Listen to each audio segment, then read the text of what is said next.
안녕하세요. 저는 교회 친구다 모여라는 SNS 채널 총괄 PD 황예찬이라고 합니다.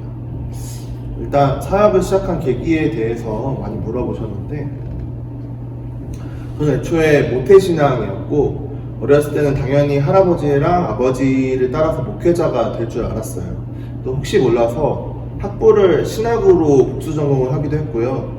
근데 이제 저에게는 이제 그런 부르심이 없다는 걸 좀 알았어요. 대신 다른 쪽의 부르심이 너무 많다는 걸 알았는데 꼭 이게 SNS라고 할 수는 없고요.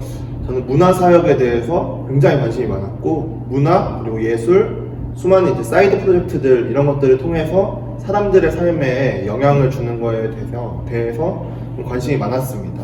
하나님께서 저에게 자꾸 그런 쪽으로 좀 보여주시는 것 같았고요. 물론 이제 청년부 안에서 다들 하시겠지만 리더 사역이나 이런 공연이나 예배 사역들을 정말 막 재미있게 많이 했는데 그게 꼭 제가 끝까지 가야 될 길이라고는 생각되지 않더라고요. 그래서 아무튼 문화 사역을 해야겠다라는 막연한 마음을 가지고 교회에서 시키는 일들을 정말 열심히 했어요. 포스터를 만들려고 해가지고 이제 포스터를 만들기 위해서 포토샵을 공부했고, 또 영상 만들려고 하셔가지고 영상 편집 프로그램을 처음으로 깔아봤어요. 또 행사를 기획하라고 해서 기획, 예산 설정부터 마무리 보고까지 다 해봤는데, 이제 교회 안에서 팟캐스트를 만들어서 해본 적도 있고요. 정말 뜨거울 때는 매주 새로운 컨텐츠를 팀이나 이제 셀 같은 소그룹 안에서 적용을 했는데, 이제 이 영상을 함께 보실 분들도 그렇겠지만 저 같은 사람들을 이제 사역 기계라고 부르잖아요. 이제 저는 신학을 했어도 교회 안에서는 전도사가 아니었고요. 그냥 청년인데 일주일에 7번 교회를 가서 매일 그런 일들만 했죠. 그렇게 이제 20살부터 29살까지 20대를 다 지내고 사정이 좀 생겨가지고 이제 서울로 올라왔어요. 그렇게 20대를 이제 교회에서만 다 살고 나니까 이제 저한테는 이제 스펙도 없고 아무것도 남은 게 없더라고요. 그래서 흔한 토익 하나 안 봤으니까 토익 공부할 시간이 어디 있어요. 이제 매달 교회에서 행사가 있는데 그거 준비를 해야 되는데, 이제 그런데 이제 딱 20대 후반 30대를 시작하려는 그 순간에 하나님께서 이제는 다 훈련됐다 라고 말씀하시는 것처럼 서울 올라오고 일주일 만에 기독교 회사에 취직을 한 거예요. 그때는 이제 이 회사가 SNS 사역을 주로 하는 회사는 아니었는데, 주로 어떤 회사였냐면은 CCM 아티스트들의 매니저먼트 하는 거. 그 당시에 저희 회사에 김보규 씨나 조찬미 씨, 요괴배스 노래 이런 분들 계셨고, 공연이나 힐송 같은 팀들의 내한 공연들을 주로 하던 회사였거든요. 근데 이제 처음에 서울에 올라올 때 이제 친구들한테, 제가 대전 출신인데, 반갑습니다 대전 여러분. 대전 출신인데 친구들한테 이제 서울에 있는 선진 사역을 내가 좀 배워오겠다 라고 이제 얘기를 했거든요. 근데 막상 그렇게 10년을 교회 안에서의 컨텐츠 사역으로 이제 훈련을 받다 보니까 서울에서 가장 청년이 많다라는 교회를 가도, 또 저희 회사가 20년 됐는데 20년간 문화 사역을 했다는 회사에 가도 잘 모르겠는데 이제 칭찬만 받는 거예요. 너무 잘한다. 근데 오히려 저는 좋았죠. 지금까지 돈 안 받고도 10년 동안 그런 사역을 해왔는데 이제는 똑같이 하면서 오히려 퇴근 시간도 지켜주고 월급도 또박또박 들어오고, 다만 이제 교회 하나를 섬기던 사역에서 이제 한국교회 전체를 섬겨야 된다는 책임감은 조금 느껴졌던 것 같아요. 그렇게 이제 회사 생활을 바로 시작하게 됐고요. 교회 친구다 모여라는 SNS 채널로 저희가 많이 알려져 있는데, 이 채널은 제가 입사한 후에 본격적으로 시작이 된 채널이에요. 그래서 이제 3년이 조금 넘은 채널인데, 처음 만들 때 당시에 회사에는 약간 20년 동안 풀지 못했던 숙제 같은 게 하나 있었어요. 우리가 이제 힐송을 데려와도 아발론이나 커크 프랭클린 같은 이제 대아티스트들을 데려와도 사람들이 잘 모른다는 거예요. 언제 왔다 갔냐고. 알았으면 갔을 텐데. 이제 좋은 걸 만들어도 알릴 채널이 없었어요. 그래서 처음 대표님이 저한테 이제 교회 친구라는 채널을 만들라고 하실 때는 우리 공연을 한 사람한테라도 좀 더 알려보려고, 그런 개인적인 의미가 좀 많았던 것 같은데, 그런데 이제 이 채널을 운영하면 할수록 이 채널이 정말 빠르게 커져가고, 페이스북에 이제 기독교다 모여라는 기존 채널과 합병까지 하고 이런 식으로 일이 커지다 보니까 어느 순간 저희 안에서 이런 생각이 들어오기 시작했던 것 같아요. 이 채널은 약간 우리 게 아니구나. 이런 생각이 너무 신기하게도 대표님과 제가 똑같이 그런 생각을 하게 된 거죠. 이 채널은 한국교회 전체를 위해서 내놓아야 하는 것이다, 이런 마음이 들었어요. 그래서 현재는 찬양사역자분들에 한해서는 광고비도 받지 않고 무료로 찬양을 좀 소개해드리고 있는 편이고요. 그렇게 SNS 사역을 해온 지가 벌써 3년이 됐고, 현재는 뭐 대표님 포함해서 총 4명의 직원들과 9명의 작가님들과 1명의 메시지 크리에이터, 저희 김성령 전도사님이라고 신신대 교수님인데, 이분과 함께 이 사역을 함께 해오고 있습니다. 사역을 진행하면서 겪은 에피소드들 몇 개 소개를 해드리려고 하는데, 교회 친구 다모여를 일단 운영하면은 정말 좋은 점이 하나 딱 있는데, SNS 상에서 광고할 수 있는 채널이 저희 채널밖에 없다 보니까 교회 친구 다모여가 거의 유일하다시피 하니까 모든 정보들이 저희 중심으로 모인다는 게, 제일 빨리 모인다는 게 가장 좋은 점인 것 같아요. 어디에서 큰 집회를 준비하고 있다더라, 기획하고 있다더라, 혹은 누가 새 앨범을 준비하는데 홍보처를 찾고 있다더라, 이런 내용들을 거의 제일 먼저 받는 게 저희의 장점이죠. 교계의 큼지막한 교회나 뭐 단체들, NGO들 뭐 다 저희 광고주로 계시다 보니까 있는 일인 것 같은데, 그러다 보니까 저희가 가지고 있는 에피소드도 정말 많았어요. 이제 모건대 신학생분들이랑 나눌 게 뭔지 좀 생각을 해봤는데 2가지 정도 기억에 남더라고요. 첫 번째는 이제 교회 오빠라는 영화를 혹시 아시는지 모르겠는데, 교회 오빠라는 영화의 홍보 마케팅을 저희가 담당을 했었는데요. 그때는 이제 교회 친구 다모여라는 채널이 그렇게 크지 않았는데, 어쩌다 보니까 정말 좋은 기회로 그 영화의 홍보 마케팅을 저희가 담당하게 됐거든요. 이 영화는 이제 짧게 소개를 해드리면은, 이관희 집사님이라고 현재는 돌아가셨는데 정말 신실하신 집사님 이야기인데, 본인이 이제 대장암에 걸렸어요. 그리고 아내가 혈액암의 말기에 걸리신 거예요. 이런 상황에 본인의 어머니가 스스로 목숨을 끊으셨고, 아무것도 모르는 어린 딸아이가 하나 있는, 그러니까 이 상태에서 믿음을 지켜나가야 되는 다큐멘터리 영화예요. 이게 너무 말만 들어도 슬픈데, 이 중에서 솔직히 한 가지만 일어나도 인생이 뒤집힐 만한 일이잖아요. 근데 진짜 이분은 이 시대의 욥이라고 할 만한 분인데, 아무튼 돌아가시는 이분이 실제로 돌아가시는 그 순간까지 촬영을 해서 크리스천으로서 삶이 어떤 건지에 대해서 깊게 생각해보게 되는 그런 영화였는데, 이 영화를 처음에 자막도 없고 BGM도 없는 정말 가편집본으로 기술 시사회에 저희가 초대돼서 보는데 85분짜리 영화거든요. 근데 1시간 이상을 눈에 이제 수도꼭지를 튼 것처럼 눈물이 막 흐르더라고요. 그때 이제 대표님과 제가 결심을 했죠. 이 영화는 무조건 세상에 알려야 된다. 돈 한 푼 못 받더라도 이 영화를 진짜 알려야겠다. 이런 감동이 저희한테 들어왔고, 그때부터 진짜 열렬하게 광고하기 시작했어요. 많은 분들이 이제 홍보 마케팅이라고 하면은 단순히 교회 친구 다모여, 단순히 카드뉴스를 만들어서, 영상 만들어서 교회 친구 다모여에 올리면 끝이라고 생각하시는 분들이 많은데, 저희는 이 영화를 홍보하기 위해서 정말 많은 것들을 설계했어요. 이제 호텔에 들어가서 1박 2일간 회의까지 했는데, 하나님께서 그때 주셨던 감동이, 한국교회의 모든 시스템은 단톡방으로 돌아간다, 이런 걸 깨닫게 해주신 거예요.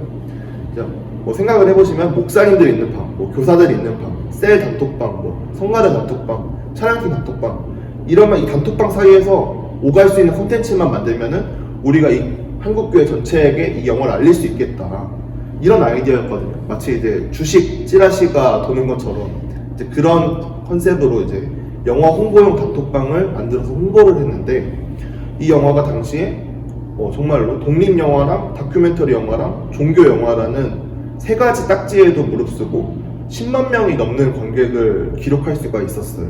당시에 엄청난 영화들도 많았고, 저희는 상영관도 되게 적었는데 독립영화 박스오피스에서는 장기간 1위를 했던 그런 기억이 있습니다. 아무튼 하나님께서 이 영화를 꼭 알려야 된다는 감동으로 저희가 영화를 홍보하면서 교회 친구 다모여도 세상에 엄청나게 크게 알려질 만한 계기가 된 것 같아요. 당시 이제 팔로워가 인스타그램 따지면 이제 12,000명 정도였는데 거의 2만 명 넘는 수준까지 한 번에 올라서게 됐고요. 그리고 이제 그때부터 시작한 저희 교역자님들 모여 계신 단톡방을 저희가 만들었거든요.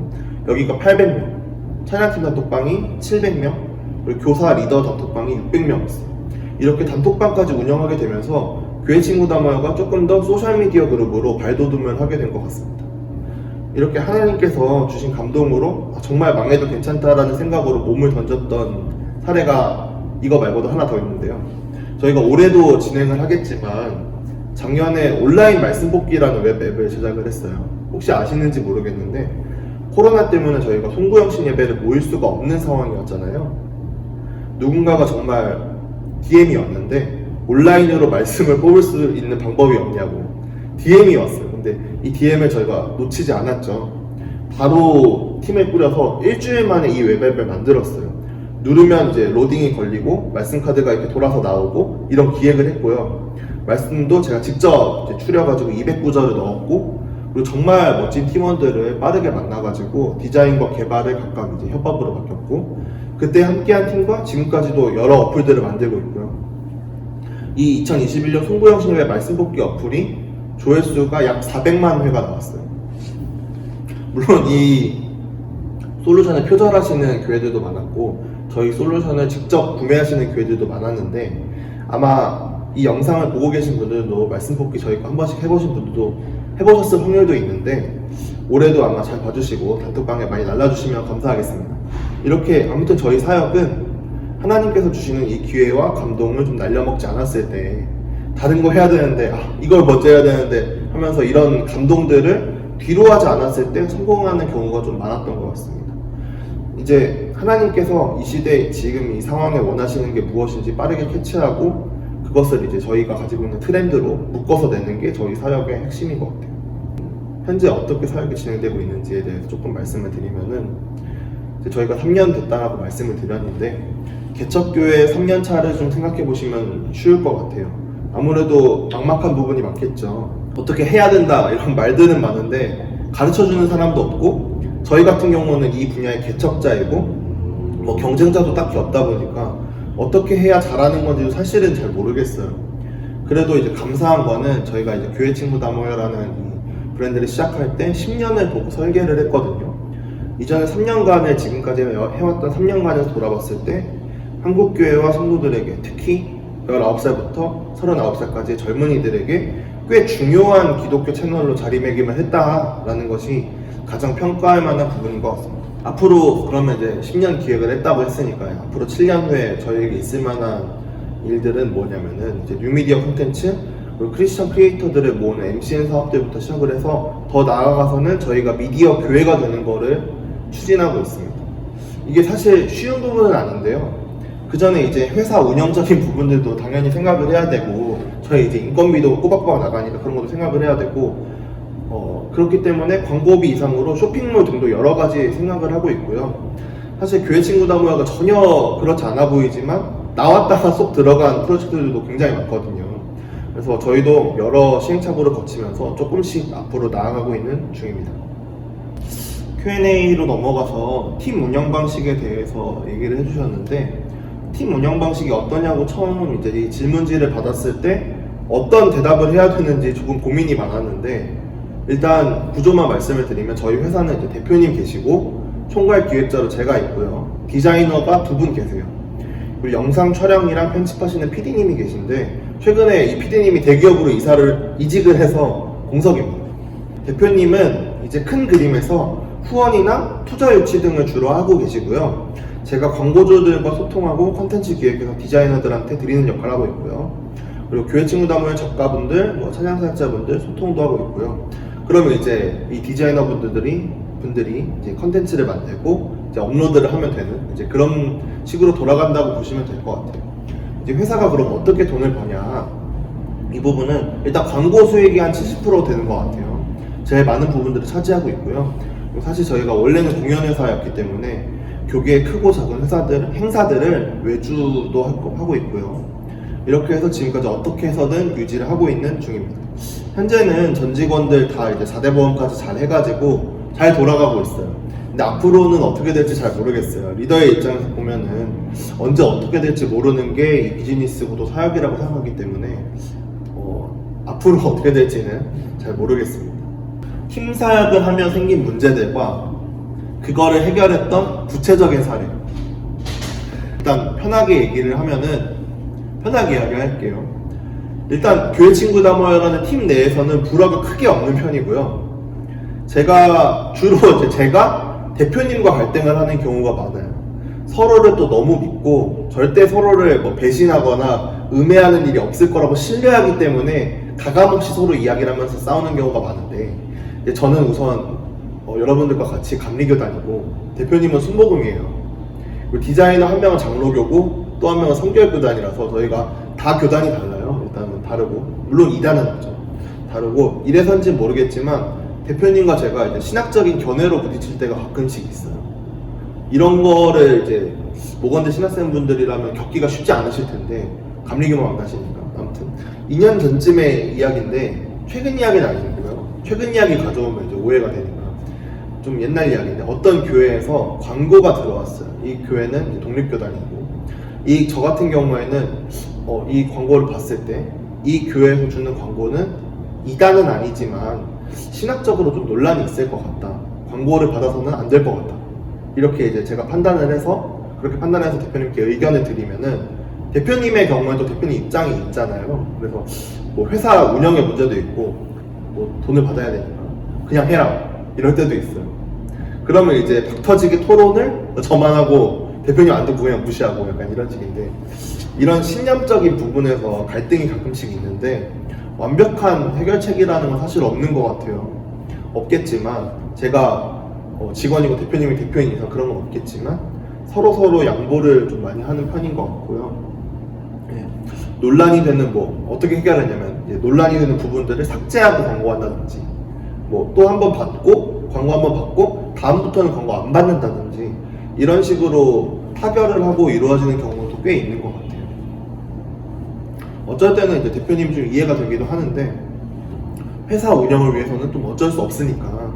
하지만 이제 저는 이제 제 경우에는 이제 컨텐츠를 담당하는 총괄 PD이기 때문에 어쩔 수 없이 대표님과도 대립각을 세워야 될 때가 있어요. 확실히 이 채널을 위해서 우리의 채널의 결을 유지하는 게 결국 우리를 먹여 살리는 일이라고 믿어 의심치 않으니까. 그렇기 때문인데, 이런 까칠한 PD를 이제 저 같은 사람을 등용을 해서 3년간 같이 하고 있는 대표님이 진짜 대단하신 분일 수도 있다라고 생각을 하고요. 네, 일단 그런 식입니다. 채용 설명에 대해서 잠깐 설명을 해드리면은, 우선 저희 회사 경쟁률은 생각보다 굉장히 높은 편이거든요. 1년 전에 처음으로 저희가 디자이너를 뽑았을 때 경쟁률이 80대 1이었어요. 그 다음 디자이너도 40대 1, 영상 PD도 2명 뽑았었는데 당시에 20대 1 정도 됐고요. 이런 일에 대한, 이런 이제 사역도 아니고 약간 비즈니스도 아닌 이 일에 대한 동경심이 좀 많이 있으신 것 같아요. 하나님 일을 하면서 안정적으로 돈을 번다는 것 자체가 되게 환상이 좀 있으신 것 같은데, 근데 이제 경쟁률은 좀 그렇다 치고 이제 포트폴리오를 저희가 받아보잖아요. 그럼 함께 할 수 있는 사람이 거의 없어요. 80명이 들어오면 한 5명 정도 면접 한번 봐야겠다라고 생각할 수 있는 사람들이, 일반 회사에서 먹힐 만한 포트폴리오가 많이 안 들어오는 편인 거예요. 이제 크리스천을 상대로 비즈니스를 하는 회사여서 그런지 많이들 저희를 이제 교회처럼 보거나 허들을 좀 낮게 보시더라고요. 저희가 이제 많이 안타까운 거는 이 일에 도전하는 친구들의 대부분이 일반에서 혹은 세상에서 경쟁에서 밀린 분들이 많이 도전을 한다는 게 좀 많이 아쉬워요. 그리고 여기는 이제 교회 사역하니까 봐주겠지, 이런 마음들이 조금씩 있으시더라고요. 그래서 전혀 근데 저희는 그렇지가 않고, 저희도 일반 회사와 동일한 기준으로 사원을 채용하고 동일한 거의 진짜 평균의 임금을 드리고 있고, 오히려 세상에 비견을 해도 꿀리지 않을 만한 실력을 가진 사람들이 조금 더 우선적으로 뽑히고 있습니다. 회사가 회사다 보니까 무조건적으로 크리스천을 뽑긴 하는데, 이제 이단이 아니라면요, 이제 개인의 영성에 대해서도 전혀 터치하지 않고요, 그만큼 실력에 대한 기준을 많이 보는 편인 것 같습니다. 이제 각자 분야에 대한 어느 정도의 실력이 있으면은 그 이후로 저희가 생각하는 건 이제 나이, 얼마나 어린지, 그리고 나이에 맞는 센스를 가지고 있는지가 제일 중요한 것 같은데, 저희가 일부러 채용 공고를 올릴 때 일부러 글씨를 작게 만들거든요. 어느 날에 이제 대표님이 이제 40살 넘으셨는데 채용 공고를 보더니 글씨 좀 크게 해라, 잘 보이게 라고 하시는데, 저희가 이제 그런 말을 했어요. 이게 안 보이는 사람은 지원하지 말라는 의미로 우리가 작게 한 것이다. 이제 나이가 어린 게 중요한 거죠. 그만큼 또 이제 코어 크리스천들의 경우에는 어린데 오히려 더 꼰대인 경우가 좀 있더라고요. 확실히 많은데, 그런 사람들 말고 진짜 어리고 그 나이에 맞는 센스와 밈들, 인터넷 밈들을 잘 이해하고 있는 게 저희 회사에 취직할 때 좀 중요한 부분인 것 같습니다. 이 일이 정말 어렵거든요. 교회 문화도 이해해야 되는데 반대로 세상 문화도 완벽하게 좀 꿰고 있어야 되는 이런 부분들이 좀 이 일을 하는데 조금 필요한 덕목인 것 같습니다. 컨텐츠를 선정하는 방식에 대해서 말씀을 해주셨는데 저희에게 영상을 보내주시는 분들께는 저희가 3가지의 안내를 드리는데요. 첫 번째로 정통교단에 속해 있거나 정통교단과 교류 중인 개인 혹은 단체인지, 두 번째는 1년 이상 지속해 왔거나 지속 가능성이 있는 개인 혹은 단체인지, 세 번째로 제일 중요한 거죠. 교회 친구다모의 팔로워들에게 보여질 만한 퀄리티인지, 이 3가지를 만족시키는 영상들을 제보받아서 업로드를 하고 있어요. 저작권이랑 이제 퀄리티에 대한 자잘한 내용들도 조금 있는데, 이건 나중에 이제 영상을 제보하시는 분들이, 제보하고 싶으신 분들이 계시다면은 이제 그때 DM 주시면은 알려드리도록 하겠습니다.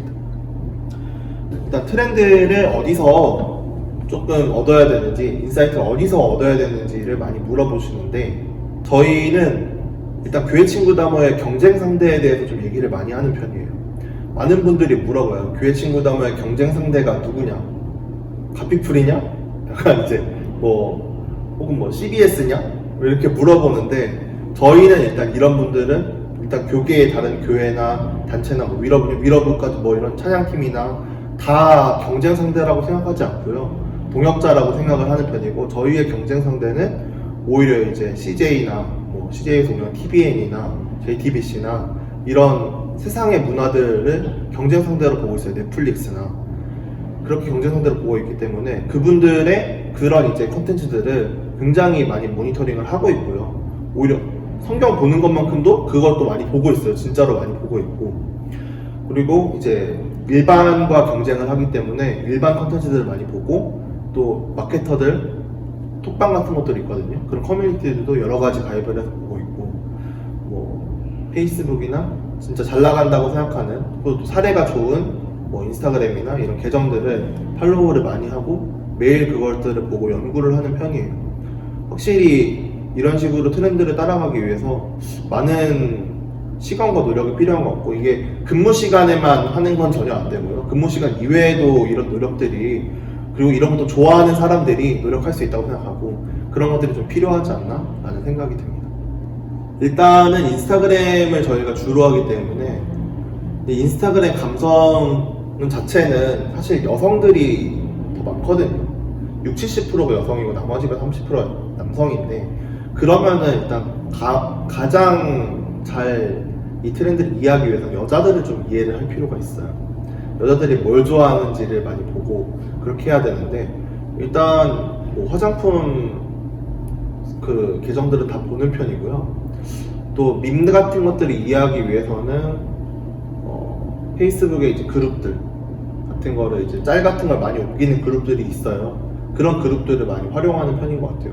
지금 당장 어떤 거를 써라 이렇게까지는 사실 잘 기억이 안 나는데, 그런 식으로 많이 팔로우를 해놓고, 제 어떤 계정은 이제 그런 것만 팔로우 돼 있는 계정이 있어요. 열면은 그것만 볼 수 있도록. 그런 식으로 좀 인사이트를 쉽게 하는 편인 것 같습니다. SNS 사역의 미래, 진짜 엄청난 질문하셨는데, SNS 사역의 미래에 대한 질문을 좀 주셨는데, 기독교 출판사 중에 가장 큰 두 출판사를 다들 아실 거예요. 이제 규장이랑 이제 두란노 출판사인데, 이제는 많이 기준이 완화되고 바뀌고 있는 걸 볼 수가 있어요.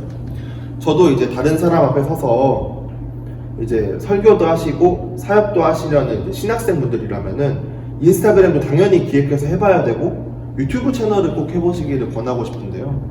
앞으로도 아니고 이미 조회수가 곧 그 교회의 힘처럼 보여지기 시작했어요. 예전에 이제 성도수 몇 명이냐라고 물어보는 것처럼 이제는 설교 조회수가 몇이냐, 구독자가 몇이냐 이렇게 물어보는 거죠. SNS 사역의 미래라고 물어보셨지만 저는 이거보다는 개인 브랜드 디자인의 미래가 오고 있다라고 개인적으로 생각을 해요.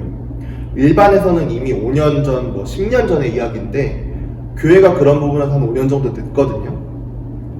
자기 자신이 어떤 포지션인지 정확하게 파악하시고, 이 세상에서 살아갈 때 내가 어떤 역할로 살아가야 될지를 정하시고, 그에 대한 성장의 기록이나 사역의 기록 같은 것들을 SNS나 유튜브에 컨셉을 제대로 잡고 한번 올려보시는 걸 추천드려요.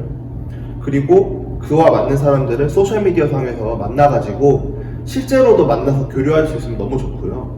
그것이 이제 좀 사역의 자양분이 되는 시대가 이미 좀 왔다고 생각을 합니다.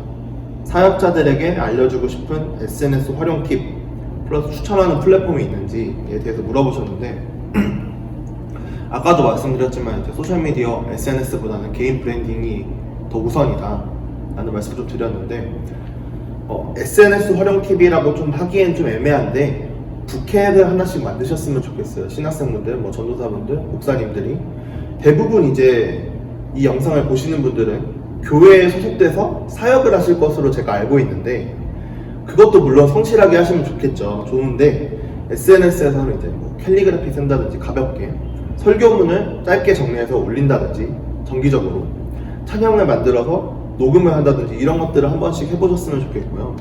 진짜 좋은 동역자들을 만나서 팀도 한번 꾸려보시고 젊기 때문에 봐줄 수 있는 그런 일들을 진짜 많이 한번 해보셨으면 좋겠어요. 저도 이제 교회 친구 다모의 총괄 PD라는 이 직분 말고도 부캐들이 많은데 저는 벌써 작가 활동을 하면서 기독교 굿즈도 팔고 있거든요. 이 굿즈가 벌써 이제 7,900원짜리인데 2,000권이 팔렸어요. 올해만. 이 정도면 부캐 가질만 하죠. 이제 웹 앱을 아까 말씀드렸던 말씀 뽑기 이런 것들을 만드는 팀의 의장으로도 제가 부캐를 가지고 있고요. 이런 식으로 가슴 뛰는 일들을 적극적으로 한번 찾아보시고 소셜미디어, SNS, 유튜브 안에서는 여러 활동들을 제한 없이 한번 해보시면 좋을 것 같아요. 너무 바쁘시겠지만 시간을 쪼개서라도 자기의 브랜드를 만드는 게 앞으로의 기독교에서는 제일 중요한 경쟁력이 되지 않을까 그런 생각입니다. SNS 사역의 장단점에 대해서 물어보셨는데 일단 말씀드리면 장점도 많고 단점도 진짜 많은 것 같아요. 우선 장점은 아까도 말씀드렸다시피 여러 정보들을 가장 먼저 빨리 받을 수 있다는 거. 단점은 얼굴이 안 보이기 때문에 댓글이나 DM으로 상처 주는 사람들이 정말 많아요. 불특정 다수를 이제 상대하는 게 정말 어렵거든요. 왜냐면 이제 정치적인 것부터 시작해서 개개인이 옳다고 여기는 것들이 정말 너무 많아요. DM도 하루에 10개 이상 오는데 저희는 DM까지 보낼 정도면 어떤 사람들이냐면 저희를 엄청 좋아하거나 엄청 지금 짜증나 있거나 둘 중 하나거든요. 이제 이런 건데 교회 친구다 보면 그런 의미에서 모든 부분에서 하나의 색깔을 내지 않으려고 굉장히 노력 많이 하고 있어요. 정치적으로도 한쪽으로 치우치지 않으려고 노력 많이 하고 있고 또 이제 다른 의미로 또 트렌드를 좀 많이 따라가야 되는데 이게 트렌드를 따라간다는 것이 어떻게 보면 정말 좋아 보이는데 진짜 미묘하고 쉽게 바뀌어진다는 거를 좀 느껴요. 네. 조금만 신경 안 써도 우리 워딩이나 디자인들이 좀 구려 보이거든요. 물론 이제 모든 SNS가 모든 유튜브가 트렌드를 따라갈 필요는 없지만 교회 친구담을 운영하다 보면 이런 불편함은 좀 있는 것 같아요. 또 이제 신학생분들께 말씀드릴 수 있는 장단점이라고 하면은 목회라는 것에 이제 성공이라는 단어를 목회에 붙이는 게 말이 될까 싶긴 하지만 만약에 최대한 많은 사람들에게 선한 영향력을 끼치는 게 성공이라고 친다면 인플루언서가 되는 것만큼 성공적인 사역은 좀 없는 것 같다라고 생각이 들어요. 이미 오프라인에서는 교회에 대한 인식이 정말 많이 무너졌어요. 느끼시겠지만 우리가 부흥하고 진짜 확장해 나가기 위해서는 소셜미디어를 이용해서 계속해서 선한 영향력을 끼쳐나가야 된다고 생각합니다. 단점도 바로 여기 이 부분에 있는데 소셜미디어를 잘하는 사람들은 대부분 관종이거든요. 이게 진짜 문제인데 정말로 이제 진실로 교만을 좀 멀리 하셔야 될 것 같아요. 이제 진짜 이런 분들 중에 정말 재능이 많은데 꽃도 못 피우고 그렇게 무너지는 사람들이 이 사역을 하면서 정말 많이 보거든요.